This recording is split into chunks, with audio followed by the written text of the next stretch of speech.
Hello everyone and welcome back to B5 Machine Restorations. Today we're getting back into the Suzuki VS800 and we're going to be looking at the valve adjustment. And to do that I'm going to take off the cylinder head side covers. And there will be 4 of these. There's 2 for each cylinder on both sides. I'm just going to show the one side in the video.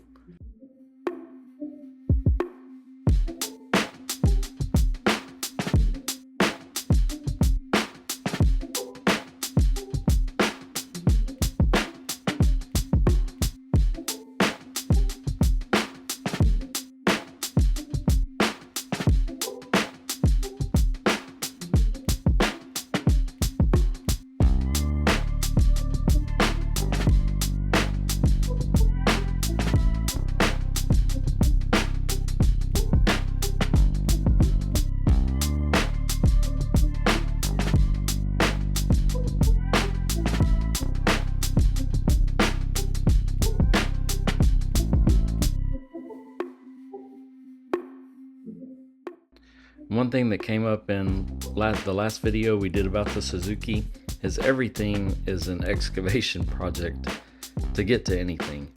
So in order to get to the valve covers, we have to remove the front carburetor. Of course, the spark plugs need to come out. The cylinder head side covers that you see me removing right now.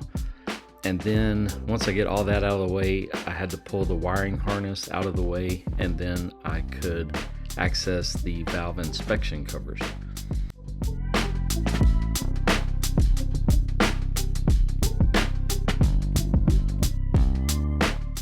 The valve inspection covers were a little difficult to get to just because of the frame of the bike, but that should be expected. And I'll have a couple of pictures that'll show more clearly the valve covers, or they're called the valve inspection covers, and then the rocker arms. To determine which valves are associated with the exhaust and which are associated with the intake, well, the valves that are right up against where the carburetor is, that of course is your intake valve. And then the valves that are over by the exhaust manifold, or not a manifold, the exhaust pipe, that'll be your exhaust valve. So we need to check the valves whenever the engine is cold, and we need to be at top dead center on the compression stroke. To make sure we're at top dead center, we have to remove the magneto cover plug, and there's a shaft that we can grab onto with a ratchet, and then the timing inspection cover. And we need to make sure that we're at top dead center on the compression stroke. The magneto rotor has 2 marks on it. One is top dead center for the front cylinder, and one is top dead center for the rear cylinder. But of course, the cylinders or the pistons reach top dead center 2 times in the 4 strokes of the engine. And so when it's just me, I can't be, turning the crank and also looking at which valves are opening. So I just took a piece of Delrin rod that I had and pushed it down to the top of the piston. And then as I turned the crank, I could watch the intake valve open and close as the piston rose, and I knew that therefore I was coming to the compression stroke, which would be the top dead center that the manual said to check my valves at. And of course, at top dead center, when the valves are both closed, that's the compression stroke. No gas is getting in and no exhaust is getting out. And I drew a little diagram to explain my understanding of how that works. And as the manual says, we will check both the exhaust and the intake valve gap when the cylinder is at top dead center. We'll check both at the same time, and the manual provides the gap that we're looking for. I measured the rocker arm adjustment screws and determined that they were the same size as a number 2 square drive, and so I just, in order to have better access and control, I just took a number 2 square drive screw, and I was able to more easily turn the the rocker arm adjustment screws. The number 2 square drive screw worked in a pinch, but I bought a set of valve wrenches with the sleeve that goes down to tighten the adjustment nut off of Amazon for 14 bucks. So next time I do this process, I'll have the right tool. The gap between the valve stem and the rocker arm is below the machined surface or below the opening of the inspection hole. And so most of you probably already knew this, but I'd had to end up bending my feeler gauge to get to the right place.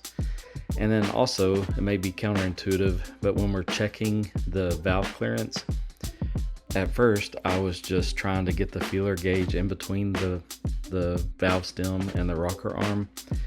And then it finally dawned on me that I've already gone to the trouble to open this up. It would be easier just to back off the adjustment screws on the rocker arms all the way and then just tighten them back down onto the valve stem with the feeler gauge in between.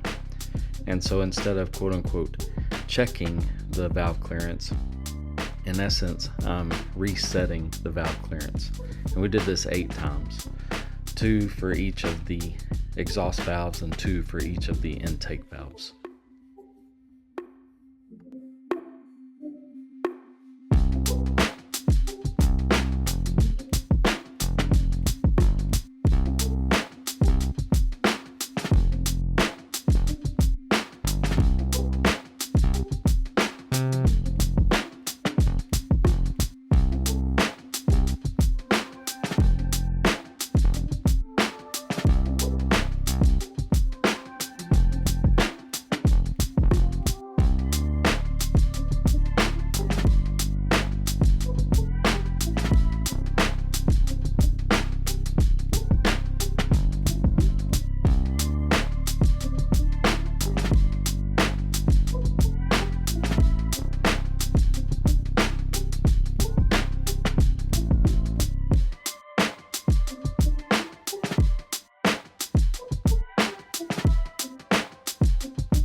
With the valve gap reset, it was just a matter of reinstalling the valve inspection covers, and there are just 4 of those, 2 for each cylinder. They have an O-ring or a seal, and so I just verified that that O-ring was still in good condition, and then I put some 3-in-1 oil or machine oil on that rubber seal just to keep it pliable and keep it in good shape before I tighten the screws back down.